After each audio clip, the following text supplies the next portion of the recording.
Epilepsy is a very common disease like any other disease that affects the body. Epilepsy usually generates from the electrical disturbance within the brain. Now, normally the brain controls the actions of the body through the electrical signals. So a tremendous amount of electricity is being generated, and the same electricity is being used as a communication, and this communication will be continuing throughout the day as well as the night. Now, whenever there is an abnormal area which generates an abnormal spike of electricity within the brain, then the surge of the electrical activity will create an abnormal movements within the body.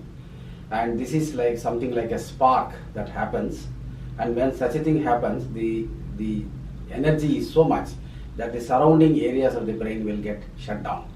And this is usually associated with the violent movements of the body, because there is a surge of electrical communication to the body from the brain, resulting in violent movements.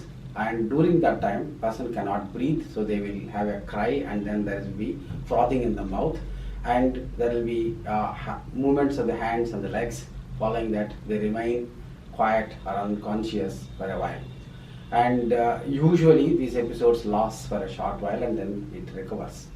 Now, generally, epilepsy is considered as a serious disease, which is not. There are many drugs today available that can control the epilepsy very effectively, so that everyone can lead absolutely normal life. And this disease does not cause any life-threatening problems.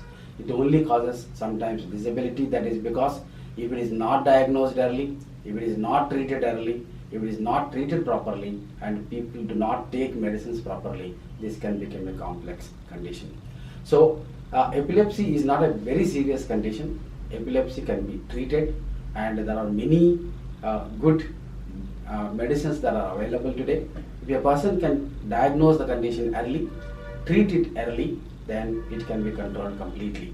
And once it is treated, it doesn't interfere with the activities of the daily life. Now, epilepsy, people think that there is no treatment. Number one, there are many myths that it is because of the possession and various other problems. So they don't come to the doctor at all. And there is a social taboo, and this is one that prevents the people coming for the diagnosis and the treatment.